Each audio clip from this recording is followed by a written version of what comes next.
আসসালামু আলাইকুম বন্ধুরা, সবাই কেমন আছো? আশা করি সবাই ভালো আছো। চলো আজকে একটি ভিডিও নিয়ে তোমাদের মাঝে হাজির হলাম। চলো ভিডিওটি গিয়ে দেখি।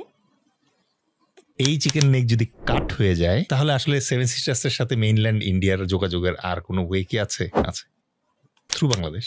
ফেনীতে একটা ব্রিজ উদ্বোধন করতে মোদি আসছিল বাংলাদেশে, কারণ দ্যাট ইজ দ্য ব্রিজ, যেই ব্রিজটা দিয়ে চিটাগং পোর্ট থেকে মালামাল ত্রিপুরাতে পাঠানো যাবে। ওরা যেটা করার চেষ্টা করতেছে সেটা হচ্ছে আমাদের ভেতরে, আমার আপনার ভেতরে কলোনিয়াল মাইন্ডসেটটা ওটা ঢুকায় দেওয়ার চেষ্টা করতেছে। একমাত্র আর্মি মুভ করা ছাড়া ইন্ডিয়ার কোন কাজটা বাকি রেখেছে? বাংলাদেশ হচ্ছে ডিফেন্ডার্স প্যারাডাইস। যুদ্ধ মানেই আমরা খুব কুইক কনক্লুড করে ফেলি দুই পার্টির মারামারি হয়েছে, জিতে গেছে। No, it's not so easy. There moves and other things. নাগরিক এবং দেশ এইটার জন্য তার দায়িত্ব আছে, এইটার রেসপন্সিবল ফিল করাটা গুড লিডারশিপের লক্ষণ। Now you have the choice, either you become part of the corruption, accept it, get benefited, or you can say no. আপনার চারপাশে যারা আছে, আপনার প্রতিবেশী যারা আছে, তারা যদি আপনার পটেনশিয়াল থ্রেট না হইতো ঐতিহাসিক ভাবে, তাহলে আমাদের তো আর্মির দরকারই ছিল।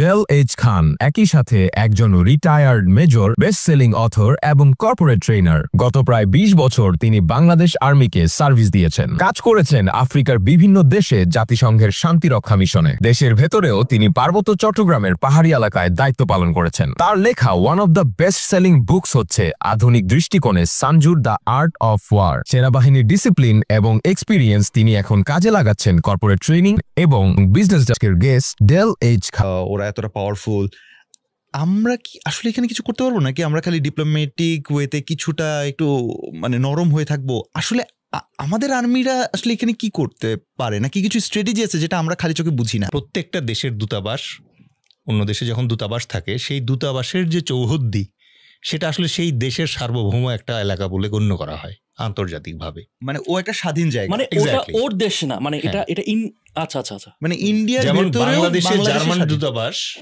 ওই দূতাবাসের যে বাউন্ডারি আছে, এই বাউন্ডারির ভেতরের এলাকা আসলে Germany.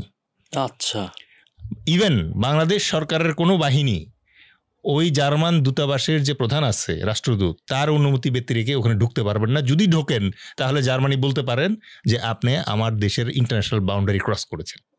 Wow, we didn't know that. So এটা হচ্ছে প্রথম বোঝার ব্যাপার, কারণ আপনি যে প্রসঙ্গটা তুলেছেন, এই প্রসঙ্গটার গ্র্যাভিটি আমরা অনেক সময় বুঝতে পারছি না। কারণ গত 15 বছর ধরে আমাদের এমনভাবে ব্রেন ওয়াশ করা হয়েছে যে ইন্ডিয়া যা করে তাতেই আমরা ভালো কিছু খোঁজার চেষ্টা করি, বাট এখানে ভালো কিছু খোঁজার নাই। প্রথম কথা হচ্ছে যে শুধু একটা না, একাধিক, কলকাতা, আগরতলা, একাধিক আমাদের দূতাবাস, তাদের ইন্ডিয়ার যে উগ্র মৌলবাদী টেররিস্ট যারা আছে, তারা পরিকল্পিতভাবে পরপর 2টা দূতাবাসে আক্রমণ করেছে, ভাঙচুর করেছে, জাতীয় পতাকা পুড়িয়ে দিয়েছে। ভিয়েনা কনভেনশনের অধীনে এই কূটনৈতিক ব্যাপারগুলো পরিচালিত হয় পৃথিবীতে। ভিয়েনা কনভেনশনের অনুচ্ছেদ 22 কি বলে? আপনি আরেক দেশের দূতাবাসে কোনো প্রকার হুমকি, ক্ষয়ক্ষতি, হামলা অথবা অনুপ্রবেশ আপনি করতে পারেন না। এবং কেউ যদি করার চেষ্টা করে, এটা থামানোর দায়িত্ব, এটা প্রতিহত করার দায়িত্ব যেই দেশে দূতাবাসটি অবস্থিত সেই দেশের উপর। মানে প্রোটেকশন সেই দেশ দিবে। এক্স্যাক্টলি, এখানে দিতে হবে। এক্স্যাক্টলি, কিন্তু সেখানে দেয়নি বলেই তো আজকে এই অবস্থা। তো এখন এটা আপনি চিন্তা করেন, এই বছরের এপ্রিলের 1 তারিখের কথা চিন্তা করেন, সিরিয়ার দামেস্কে ইরানের একটা দূতাবাসে, কনসুলেট দূতাবাসে ইসরায়েল একটা এয়ার স্ট্রাইক করলো, যেখানে 16 জন ইরানিয়ান নাগরিক মারা গিয়েছিল। ঠিক 13 দিন পর ইরান কি করলো? শত শত ক্ষেপণাস্ত্র দিয়ে হামলা করলো ইসরায়েলের উপরে। পুরো ওয়ার্ল্ড কিছু বলেছে? কিছু বলার নাই, কারণ অ্যাজ পার ভিয়েনা কনভেনশন আপনি আরেকজনের দূতাবাসে আক্রমণ করেছেন, এইটা হচ্ছে সিরিয়াস একটা অফেন্স। এবং যেই দেশের দূতাবাসে আপনি আক্রমণ করেছেন, সে দেশ চাইলে এটাকে অ্যাক্ট অফ ওয়ার হিসেবে অ্যাকসেপ্ট করে আপনার এগেনস্টে যুদ্ধ ঘোষণা করতে পারে।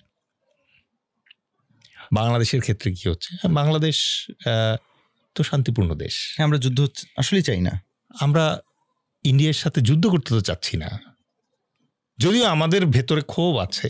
প্রিয় বন্ধুরা, ধন্যবাদ ভিডিওটি দেখার জন্য। আজকের মতো এখানেই সমাপ্ত ভিডিওটি।